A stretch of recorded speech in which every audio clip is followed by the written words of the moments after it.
If you think carefully, you can come up with a quote that makes the newspaper, and if the quote is good enough, it'll even make the headline. David Roddy, the chief of police of Chattanooga, has perhaps the best quote of this new week, a week that is, of course, a couple days old now, but here we are in the third day.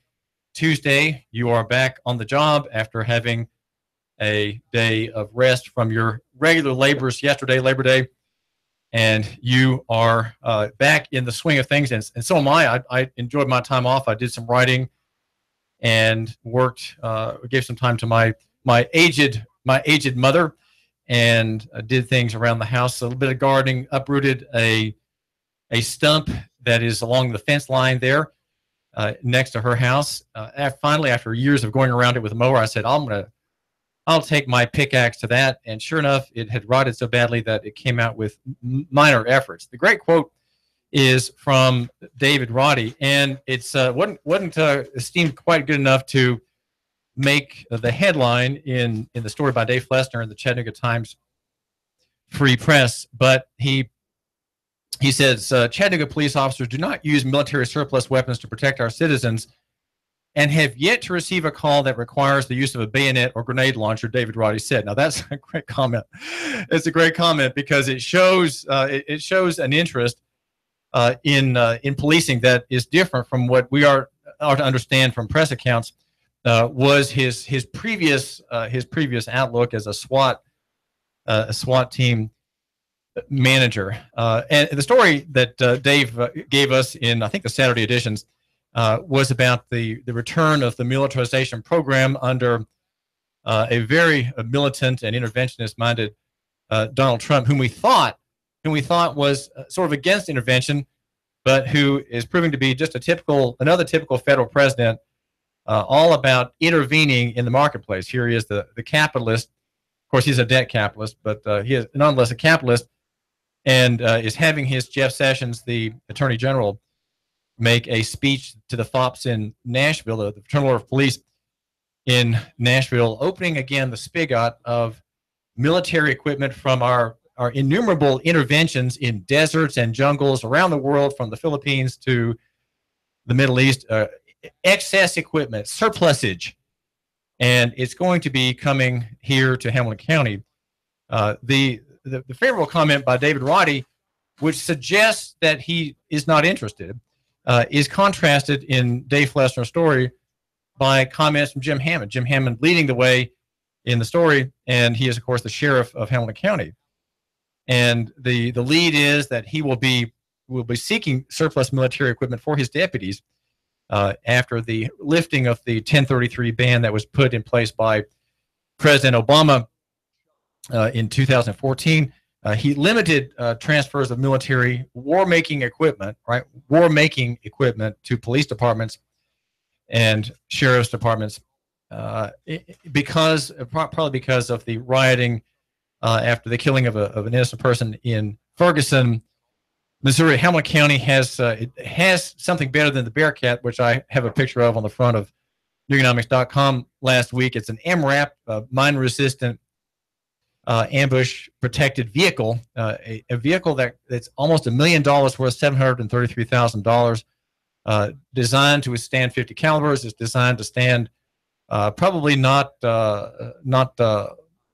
shoulder launched rocket propelled grenades, but maybe. It depends on how the warhead strikes the sloped armor. These are vehicles that are like ovals. So if they run over a mine, the power blast up from the wheel, of course, wrecks the wheel, but the body is shaped in such a way that the blast kind of goes around the body and does not uplift the body, overturn the vehicle, or wreck the insides. Even though, of course, a mine blast can kill people inside, even though the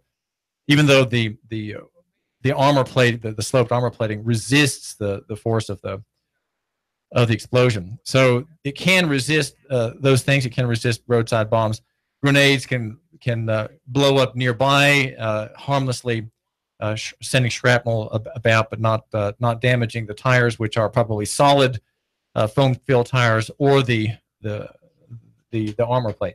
And the question is, why does Sheriff Hammond need that kind of vehicle? Now he says, well, it would be the interview that he gave with Dave Flessner suggests kind of harmless and purely defensive uses. It could be used by the SWAT team to knock down buildings or to access a dangerous area. Dave says, it's not that we're asking for equipment that would be considered military-grade weaponry, the sheriff says, but this does allow us to use equipment that is within the purview of usage in a citizen-type situation. Well, I don't know, which is it? Is it military or is it citizen? Well, these are military vehicles, and Sheriff Jim Hammond, who's elected, seems to not have gotten the message from the uproar that began late. It was that it began in 2014 in Ferguson is a late arrival, kind of a long brewing problem in the United States, and that is the occupation of civilian areas, the occupation of cities and counties by military organizations, vertically integrated. These are organizations which prey upon the people. By definition, law enforcement is a preying upon the people. Now, there are some good things that happen in law enforcement. That is to say that evildoers are apprehended, burglars are sniffed out, murderers are traced to their hotels in neighboring counties, and men who beat their wives, men who slash their neighbors with a chainsaw and think they can get away with it, they are apprehended by armed deputies, right? Cops are citizens on patrol. The COP, citizen on patrol. That's where the word came from. It is not a term of disregard or dislike. It is not a harsh usage. Cop is simply a word that describes the origin of policing. Dave, in his story, tells us about other counties. Bradley County received a $150,000 tactical assault vehicle in 2007, and its own MRAP worth $733,000 again in 2014. Rifles as well. Eric Watson tells the Times Free Press the cost of this program is minimal when compared to the value of the equipment that has been awarded our agency. Sequatchie got 20 M4 style assault rifles, 10 pairs of night vision goggles in Sequatchie County, noted most recently for its town of Dunlap harassing and finally freeing Carol Getty, the defiant homeowner who believes in the Constitution. Meigs County, the story says, and we have a call here. This is David Tulis. And by the way, the number is 800-8949, 800-8949. I'm going to have a light day today. David Tulis, caller, what's on your mind? You're live on the air. Hey, it's Mike Spiel, Confederate Mike Dave. I'm going to take the opposite position early on here, in case you're going to be talking about this till 11 o'clock. Let people, your position is not the position of the radio station, because I totally disagree with you on points. Number one, Ferguson was a good shoot. That big, fat, pot-smoking criminal had robbed the store, and he charged the police officer. And it took multiple shots to take that big criminal down. So it was a good shoot in Ferguson. I don't like when cops bully people and they shoot in their cars and do bad things, and that happens. But in this case, it was a good shoot. You should be wanting the sheriff to get surplus military gear in case that needs to be brought down. We can save taxpayers' money in Hamilton County, you're saying. No, you should welcome it. How? Okay, you must be traveling because you're breaking up on us, Mike. I'm going to hang up on you. How are the citizens going to rise up against an omnipotent federal government unless we're properly armed? And that's what. Sure. Okay, Mike, I'm sorry. I'm hanging up on you because you're breaking up on us. We can't hear what you're saying. So the comment Mike Steele is making is this: that we should welcome the accumulation of military apparatus, gear, weaponry, defensive tools, armor, night vision goggles, armored cars, and the like. We should welcome that, because how else can we rise up against the federal government? Well, I think that would an MRAP owned by the sheriff's department, or even two, or even three, would be a marginal addition to an uprising of the people. Don't forget, the American people are heavily armed. There are 400 or 500 million weapons, and many of them military-grade, long-range kind of weapons owned by the American people. Just by the way, just incidentally to their being Americans, being protected by constitutional government, there is already a large army, which is to say the unorganized militia. That would be the people of this country. That would probably include you, my listener, here on the David Tulis Show, at Nooga Radio. You own more weapons than you need. You could probably supply a platoon with what you've got, but you are a little short on ammo. You have taken notice of that. We don't need to have, because law enforcement, because sheriff's departments and police departments are not peacekeepers anymore. They are not citizens on patrol, but they are in fact organized in a military fashion. They are the reform thinking goes, they are a danger to the public. And just look at the fact that 1,200 Americans were slain not by terrorists last year, terrorists born domestically or born overseas. They were killed by police officers and deputies across the country, and many of them tased to death. Many of them, female, and who are there criminal charges filed against these officers? The answer is no. Why in University of Utah hospitals abuse of that officer, Jeff Payne, of nurse Alex Willis? Why has nothing been done? This happened more than a month ago. And the uproar in the past few days has been only because Alex, the nurse, released the video. Right? She obtained a copy of the video and released it. What has happened to fire this man, to make a public example of him? Well, maybe we can hope nothing happens. These officials seem to be saying, and maybe it'll just blow over. But the abuse of the state by its agents, right, by these law enforcement agents, is really an astronomical phenomenon. And I think until we have the thinking displayed by the quote by David Roddy, Chief David Roddy, until we have thinking, an expansion of that kind of thinking in programs and in what police departments view as their mission, we're going to continue to have these types of abuses all across the country, even here. Well, we're just waiting for the next one to happen here in Hamilton County. We've had numerous cases already. The woman in the jail who was told to take off her jewelry, and when she didn't, she was knocked to the ground with a broken arm. That kind of thing. We don't need to give orders when we can ask. Okay, just simply ask, ma'am, would you mind, since you have been inducted into our jail, to put a blot on you, please take off your jewelry. Things like that don't have to be done by force. Knocking this 60-plus-year-old white-haired woman to the ground in that case. Why violence? Why violence? Americans are a violent people, and I think because we are a violent people, we are a war-making people. We have killed probably 2 million Muslims in the past 10 years in the Middle East by bombing. We do it without seeing them. Right? We do it by bombings and drone killings. We're kind of a heartless people, and yet on the other hand, Americans are greatly charitable. We are a greatly charitable people. Look at the outpouring of private relief that is given. Chief Hammond says in the Times Free Press story, I believe Saturday, as sheriff, I have a responsibility to protect the lives of all citizens. When I can get equipment without taxpayers having to pay for it, then I think we certainly should do that, and I'm certainly going to apply for it. So there's not any sense of hesitation on Sheriff Hammond's part, and yet on the part of David Roddy, who serves Mayor Andy Burke in the city's executive branch, there does seem to be that reluctance, even though Roddy was opposed in his having been named the chief of police by some groups for his military outlook. This comment that is captured by the Times Free Press report suggests an alternative theory and an alternative way of looking at things.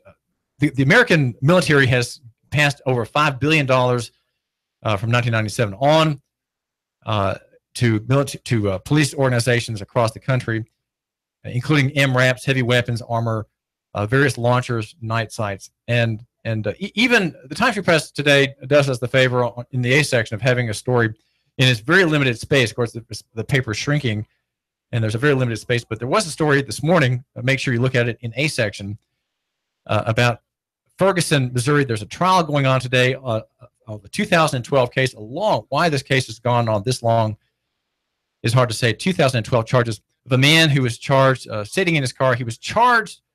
One of the charges was he was sitting in his car that was parked without wearing a seatbelt. 9 charges on trial today. Lee Clayton Goodman, he's being prosecuted in that town by a black man. Even though reforms were ordered and demanded by the Federal Justice Department. This money-making machine, which is called municipal government, which is called commercial government, is having a trial, and his prosecutor the prosecutor's name is Lee Clayton Goodman. The defendant is Fred Watson. The prosecutor's black, and the defendant is black as well. That's in Ferguson, Missouri. Today, this is David Tulis. I do thank you for giving me just a couple minutes of your time. There is a grand jury report I want to mention that talks about efficiencies. I think Judge Steelman, whose name is misspelled in the initial paragraph of this document, dated August 29, it's Barry Steelman. I think these judges look at reports like this with a certain exercise of grace. I think these people on the grand jury make their reports, and people just say, okay, well, here we go again. We have another grand jury report there. I think they're about 2 a year.